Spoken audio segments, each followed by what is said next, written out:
انسان دوستوں، السلام علیکم۔ اللہ کے نام کے ساتھ جس کی رحمت پرجوش اور شفقت رحیمی ابدی ہے۔ میری آج کی ویڈیو کا عنوان ہے بقا کی جنگ اور بدلتی ہوئی عالمی متعملی۔ آپ سب جانتے ہیں کہ آج ہم ایک ایسے عالمی بساط پر کھڑے ہیں جہاں مورے بدل رہے ہیں اور چالیں بھی۔ ایران اور امریکہ کا 50 سالہ جمود اب ایک براہ راست جنگ کے بعد مستقل جنگ بندی، صلح، دوستی اور دشمنی کی ایک نئی کشمکش میں بدل چکا ہے۔ اس کشمکش کے دوران ہمیں سوچنا ہے، ہمیں سیکھنا ہے۔ اس موقع پر سیکھنے اور سمجھنے کے لیے سب سے بہتر پیغمبر صلی اللہ علیہ وسلم کا اسوہ حسنہ ہے۔ اس سے بہتر کوئی اسوہ، کوئی پیٹرن یا کریکٹر نہیں۔ نبی کریم صلی اللہ علیہ وسلم کے سوچنے کے 2 ماڈل تھے، حالت عسر اور حالت یسر۔ ان مع العسر یسرا، سورہ علم نشرہ میں بھی اس کا ذکر آیا ہے۔ حالت عسر اور حالت یسر، ان 2 حالتوں میں پیغمبر صلی اللہ علیہ وسلم کیسے چلتے تھے۔ عسر اور یسر آپ کے 2 بہترین ماڈلز ہیں، جسے ہم مکی حکمت عملی اور مدنی حکمت عملی سے تعبیر کر سکتے ہیں۔ مکی دور عسر کا ماڈل، جبکہ مدنی دور یسر کا ماڈل ہے۔ آئیں آج ہم ایران اور امریکہ کے مسئلے کو دوبارہ پیغمبر کے ماڈلز کی روشنی میں سمجھنے کی کوشش کرتے ہیں۔ آج کی ویڈیو میں ہم جذبات سے ہٹ کر ان تلخ حقائق کی بات کریں گے جو ہماری آنے والی نسلوں کا مستقبل طے کرے گی۔ ناظرین، ایران پچھلی نصف صدی سے ایک نظریاتی جنگ میں الجھا ہوا ہے۔ نتیجہ کیا نکلا؟ نہ وہ معاشی طور پر مستحکم ہو سکا اور نہ ہی ایٹمی قوت بن سکا۔ آج جب امریکی صدر معقول ریزنیبل پیپلز سے بات کرنے کا ذکر کرتے ہیں تو یہ اس بات کا اشارہ ہے کہ تہران کے ایوانوں میں اب نعروں کے بجائے بقا کی فکر ہو رہی ہے۔ ایران کی یہ مجبوری ہی اسے جنگ بندی کی میز پر لے آئی ہے۔ میں ایک گرانی رہنما کی بات ٹی وی پر سن رہا تھا کہ ہمیں امریکہ پر اعتماد نہیں، تو بھائی پھر آپ اسلام آباد کیوں آئے تھے؟ اسلام آباد آنا ہی آپ کی مجبوری تھی۔ بحیثیت مسلمان، بحیثیت انسان، سعودی عرب اور ایران دونوں میرے لیے محترم ہیں، مجھے دونوں سے محبت ہے۔ لیکن اگر ہم سعودی عرب کی پالیسی اور ایران کی پالیسی کو دیکھیں، سعودی عرب نے اپنی تیل کی دولت کو تعمیری قوت، کنسٹرکٹیو پاور بنایا ہے، جو آج پاکستان، انڈیا اور بنگلہ دیش جیسے ممالک کے لیے معاشی سہارا ہے۔ اس سے کون اختلاف کرے گا؟ دوسری طرف ایران کی پراکسی وارز اور ایٹمی بم کی خواہش نے اسے تنہائی کی طرف دھکیل دیا ہے۔ اور ہم یہ سب جانتے ہیں، ایران نے جس طرح پراکسی وارز اور ایٹمی بم کی خواہش کو لے کر مڈل ایسٹ کے اندر جو تہلکہ مچایا ہے، اس سے ایران کو کیا فائدہ؟ ایران پورے مڈل ایسٹ کا امن جو ہے برباد ہوا ہے۔ سچ تو یہ ہے کہ آج ایران کو ایٹمی بم سے زیادہ ایٹمی معیشت کی ضرورت ہے۔ یعنی آپ مجھ سے لاکھ اختلاف کریں، لیکن اس بات کو آپ تسلیم کریں گے کہ آج ایران کو ایٹمی بم سے زیادہ ایٹمی معیشت کی ضرورت ہے، اور اس کے پاس وسائل ہیں کہ وہ اپنے لوگوں پر خرچ کر کر، اپنے لوگوں کی تعلیم پر خرچ کر کر، اپنے لوگوں کی صحت پر خرچ کر کر ایک بڑی معاشی قوت بن سکتا ہے۔ اور معاشی قوت ہی در حقیقت جنگی صلاحیت کی حامل بہتر قوم بن سکتی ہے۔ اور جنگ تو کوئی پسندیدہ چیز نہیں ہے، جنگ تو دفاع کے لیے ہوتی ہے۔ اور باقی ہے کہ جو قومیں آگے بڑھ رہی ہوتی ہیں، ان میں سے کوئی معاشی لحاظ سے آگے بڑھتے بڑھتے فوجی لحاظ سے بھی بہت آگے بڑھ جاتا ہے۔ بہترین مثال امریکہ ہے، لیکن آپ رشیا کو دیکھ لیں، وہ معاشی لحاظ سے اس مقام پہ نہیں آ سکا، لیکن امریکہ کو آپ دیکھیں گے تو وہ معاشی لحاظ سے اور اقتصادی لحاظ سے، دونوں لحاظ سے بہتر ہے۔ اسی طرح اگر آپ چین کو دیکھیں تو وہ معاشی لحاظ سے بہت بہتر ہے، لیکن اس نے ابھی تک اپنی فوجی صلاحیتوں کا اظہار نہیں کیا ہے، تو ظاہر ہے اس پر ہم زیادہ گفتگو نہیں کر سکتے۔ آپ برطانیہ کو لے لیں، وہ معاشی لحاظ سے اور فوجی لحاظ سے، دونوں لحاظ سے بین بین ہے۔ اسی طرح فرانس کو آپ لے لیں، اس کی فوجی صلاحیتیں ہیں وہ بھی کوئی کم نہیں ہیں، اس کی معاشی صلاحیتیں ہیں وہ بھی کسی سے ڈھکی چھپی نہیں ہیں۔ لیکن ہم یہ نہیں کہہ سکتے کہ وہ برطانیہ کی جو صلاحیت ہے یا جو اس فرانس کی صلاحیت ہے وہ امریکہ کے ہم پلہ ہے، یا معاشی صلاحیت کے لحاظ سے یہ چین کے ہم پلہ ہے۔ وہ ایک ریزنیبل پاور ہے، اور ریزنیبل پاور ہونے کے ساتھ ساتھ وہ ایک ڈھنگ سے جینے کا ان کا طریقہ بھی ہے، وہ آرام سے سکون سے وہ کسی کو ڈسٹرب کیے بغیر وہ جی رہے ہیں۔ لیکن امریکہ کیونکہ ایک سپر پاور ہے، کوئی بھی دنیا میں طاقتور ہوگا، کبھی ہم طاقتور تھے تو ہم بھی ہندوستان چلے آتے تھے، فلاں جگہ چلے جاتے تھے، اپنی ول کو امپوز کرتے تھے۔ تو ظاہر ہے امریکہ بھی کہ اپنی ول کو امپوز کرتا ہے، طاقت اپنا اظہار کرتی ہے، کبھی اس کا اظہار غلط بھی ہوتا ہے، کبھی صحیح بھی ہوتا ہے۔ ایران کے معاملے میں بھی اور دو رائے رکھ سکتے ہیں، لیکن جس پر کوئی سپر پاور یا کوئی طاقت جب کوئی اپنی طاقت کا اظہار کرتی ہے تو جس پر طاقت کا اظہار ہو رہا ہو اس کی بڑی ذمہ داری بنتی ہے کہ وہ اس طاقت کو کیسے ٹیکل کرے۔ ایران اور امریکہ کا یہ مسئلہ ہے، یہ کوئی آج کا نہیں ہے، 50 سال سے جب سے آیت اللہ خمینی صاحب دور سے یہ سلسلہ شروع ہوا۔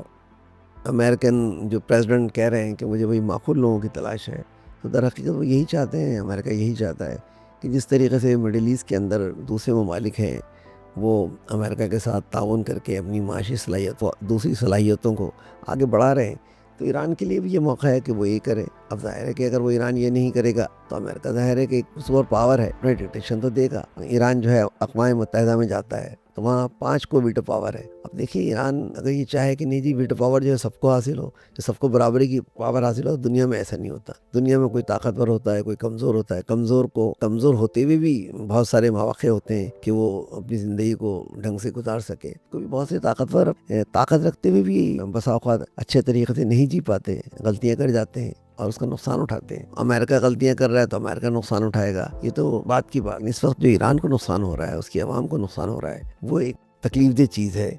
اگر ہم دیکھیں تو امریکہ کو جو کہے گا معقول لوگوں کی تلاش ہے، اس اعتبار سے اگر آپ دیکھیں معقول لوگوں کی تلاش کے اعتبار سے تو ہمارے سامنے ایک سعودی عرب اور ایران کی ہم پالیسی کا موازنہ کر لیتے ہیں۔ اب سعودی عرب نے یہی جو تیل نکالا امریکہ کی مدد سے، وہاں پر جو برٹش کمپنیز آئیں، امریکن کمپنیز آئیں، یورپ کی مدد سے آپ کہہ لیں، امریکہ کی مدد سے کہہ لیں، تیل نکالا تو جو دولت ان کے ہاتھ آئی تو انہوں نے کافی کنسٹرکٹیو خرچ کیا ہے اس کو۔ اس سے آپ یہ دیکھیں تیل سے پاکستان کو ہی فائدہ ہے، اس کے تیل سے انڈیا کو ہی فائدہ ہے، اس کے تیل سے بنگلہ دیش کو ہی فائدہ ہے۔ انڈیا میں تو ریفائنریز لگائی ہیں، پاکستان میں کئی اس کے پروجیکٹ چل رہے ہیں، انڈیا میں بہت سارے پروجیکٹ چل رہے ہیں، بنگلہ دیش میں بہت سارے پروجیکٹ چل رہے ہیں، اور پھر ہمارے بہت سے لوگ پاکستان کے تو 80 لاکھ افراد وہ مڈل ایسٹ کے اندر جو ہے کام کر رہے ہیں اور بہت بڑا ریمیٹنس زیر مبادلہ پاکستان بھیجتے ہیں، جس سے پاکستان کی معیشت کھڑی ہے۔ اس کے مقابلے میں جو ایران ہے، اس کی ایٹم بم کی خواہش، اس کی مڈل ایسٹ میں طاقت حاصل کرنے کی خواہش، جس پراکسی وارز میں وہ الجھا ہے، اور پراکسی وارز تو کوئی اچھی چیز نہیں ہے، ناپسندیدہ چیز ہے، اور یہ تو قرآن مجید بھی آپ سے کہتا ہے کہ جب بھی آپ کسی سے جنگ کریں تو اعلانیہ جنگ کریں۔ اب اس پراکسی وار کے نتیجے میں آج ایران اپنے آپ کو اس نے تنہا کر لیا ہے،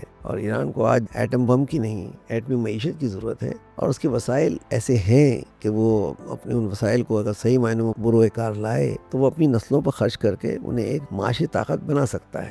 اور یہاں میں ذکر کروں گا دو حکمت عملیوں کا، جو دو حکمت عملی ہیں جو نبی کریم صلی اللہ علیہ وسلم کے ماڈل سے ہمیں ملتی ہیں۔ اکثر ہم لوگ جب نبی کریم صلی اللہ علیہ وسلم کی زندگی کا مطالعہ کرتے ہیں تو آپ کے مکی ماڈل کو بھول جاتے ہیں۔ دیکھیں مکے میں رہنے کا طریقہ آپ صلی اللہ علیہ وسلم کا مختلف تھا، اور مدینے میں رہنے کا طریقہ مختلف تھا۔ مکے میں آپ کمزور تھے، مدینے میں آپ طاقتور تھے، آپ حکمراں تھے وہاں کے، آپ ایک کولیشن گورنمنٹ کے آپ ایک سربراہ تھے، تو آپ نے مکے میں کنفرنٹریشن سے ہر حال میں بچنے کی کوشش کی، لیکن مدینے کے اندر تو آپ ایک رولر تھے۔ اگر آپ کا کوئی آدمی آپ کے معاشرے میں جرم مکے میں بھی کوئی لوگ آپ کے سامنے لوگ جرائم کرتے تھے تو وہاں تو آپ کسی کو سزا دینے کی پوزیشن میں نہیں تھے، لیکن مدینے میں تو حکمراں کی حیثیت سے، تو مدینے میں آپ مدینے کے لحاظ سے کی جو قوت تھی، جو حالات تھے، اس کے لحاظ سے ایکٹ کر رہے تھے، اور مکے کے اندر آپ مکے کے لحاظ سے ایکٹ کر رہے تھے۔ تو اس کے اندر یہ ایک سبق ہمارے لیے ہے کہ اگر آپ جب کمزور ہوں تو آپ کیسے ایکٹ کریں، جب آپ طاقتور ہو تو کیسے ایکٹ کریں۔ اور اس میں یہ خیال رہے کہ مکے کے اندر جو آپ کی بیسک پالیسی تھی وہ کیا تھی؟ اعراض، صبر اور ہجرت۔ یعنی اعراض تو آپ کو روزانہ ہی کرنا تھا، وہ تو آپ کا معمول تھا مکے کے اندر، اور صبر یہ بھی آپ کا معمول تھا، کہ یعنی کہ آپ اچھائی کرتے، لوگوں کو اچھائی کی باتیں بتاتے اور اعراض کرتے ہوئے نکل جاتے جہاں کنفرنٹیشن کا موقع آتا۔ آپ کے ساتھ کیا ظلم نہیں ہوتا، یعنی آپ مکے میں جاتے تو آپ کے سر پہ اوجڑی رکھ دی جاتی، تو آپ کو پروٹیسٹ تھوڑی کرتے تھے، کوئی احتجاج تھوڑی کرتے تھے، اعراض کرتے تھے، اور یہی ہوتا تھا کہ جو آپ سے ہمدردی پیدا ہوتی تھی کہ بھائی دیکھو ان کے ساتھ ہم غلط سلوک کرتے ہیں، لیکن اس کا جواب جو وہ اس سے نہیں دیتے۔ یہ تو قرآن نے ہمیں سکھایا ہے، ادفع باللتی ہی احسن فاذا الذی بینک و بینہ عداوۃ کأنہ ولی حمیم، جب آپ کسی کی برائی کا جواب اچھائی سے دیتے ہیں تو آپ کا قرابت دار دوست بن جاتا ہے، تو دشمن نہیں رہتا۔ اب یہی موقع ہے ایران کے لیے کہ وہ جو ہے اس تصادم سے بچے اور یہ مکی حکمت عملی کو اختیار کرتے ہوئے ایک ہجرت کرے۔ ہجرت سے مراد وہ نہیں کہ ہر ایران کے لوگ ہجرت کہ پاکستان تو نہیں ہے، ہجرت سے مراد یہ کہ تعمیری ہجرت، ایک ایسی ہجرت جو اعلیٰ درسگاہوں کو قیام کرے اور اعلیٰ اقتصادی یونٹس بنائے جس کے اندر جو ہے پروڈکشن ہو۔ تیل کی دولت اللہ تعالیٰ نے اس کو دی ہے تو اس سے آہستہ اپنی دفاعی صلاحیتوں کو اس نہج پر لے کر جائے کہ کوئی ان پر حملہ ہی نہ کر سکے، کسی کو حملے کی ضرورت ہی نہ ہو، حملہ کرتے ہوئے خبر جائے نا۔ وہ تو اللہ تعالیٰ کہتا ہے وَعِدُّ لَهُم مَا اسْتَطَعْتُم مِّن قُوَّةٍ مِّن رِّبَاطِ الْخَيْلِ، یعنی گھوڑے باندھ کر آپ سرحدوں کی حفاظت کریں۔ تو آج کے دور میں ریڈار سسٹم ہے، آج کے دور میں ڈرونز آ گئے، بہت ساری چیزیں جس سے آپ کی جو اقتصادی پاور ہوتی ہے وہ خود آپ کے دشمن کو مجبور رکھتی ہے۔ اب دیکھیں انڈیا ہے، چائنا ہے، دونوں طاقت ہے، لیکن دیکھیں چائنا انڈیا پہ حملہ نہیں کرتا۔ کیوں نہیں کرتا؟ کہ وہی چائنا کا ٹریلین کا کاروبار ہے انڈیا کے ساتھ۔ اب ظاہر ہے انڈیا کی معیشت اتنی مضبوط ہے کہ ٹریلین کا کاروبار چائنا کے ساتھ کرے۔ اب چائنا کیسے اس پہ حملہ کر دے گا؟ اور امریکہ تو اس سے زیادہ جو ہے چائنا کا خریدار ہے۔ چائنا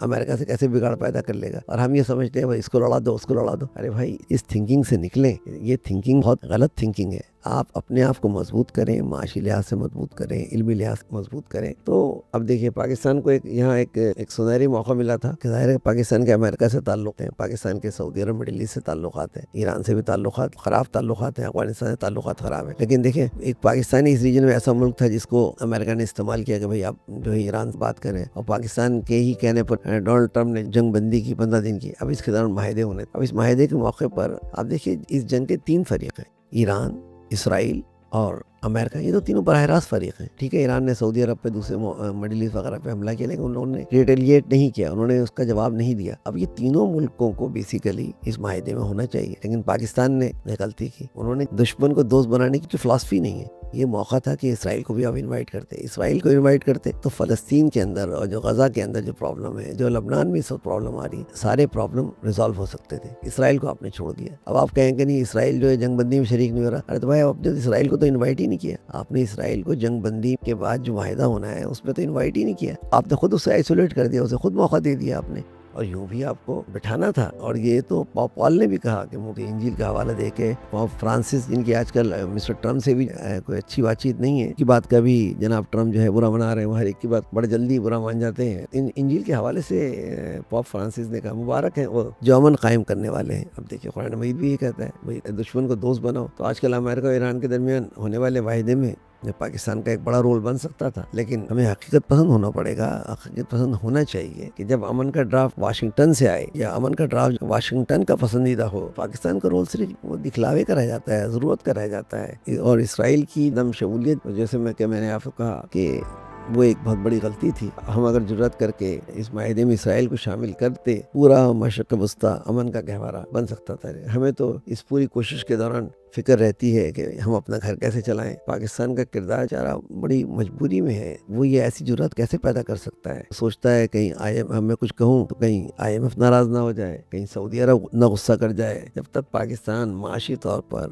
خود کفیل نہیں ہوتا، اسے دوسروں کے مفادات کا خیال کرتے ہوئے جینا ہوگا۔ اپنا تحفظ اپنے پیروں کو مضبوط کیے بغیر ممکن نہیں۔ ناظرین آپ دیکھتے ہیں کہ پاکستان کو سیکورٹی اسٹیٹ سے اکنامک اسٹیٹ بننے کی ضرورت ہے۔ ہمیں ضیاء الحق کے دور کی غلطیوں کو دہرانے سے بچنا چاہیے، ایک ایسا توازن پیدا کرنا چاہیے جہاں ہم چین اور امریکہ کے درمیان پراکسی نہ بنے بلکہ ٹریڈ کوریڈور بنے۔ اللہ ہمارے حال پر رحم فرمائے۔ اجازت دیجیے، اپنا اور اپنے قرابت داروں کا بہت خیال رکھیے۔ امید ہے کہ یہ ویڈیو آپ کو پسند آئے گی تو میرے چینل کو سبسکرائب کیجیے، میری ویڈیو کو لائک کیجیے، اس سے مجھے فرق پڑتا ہے۔ آواز و پیشکش سراج الدین۔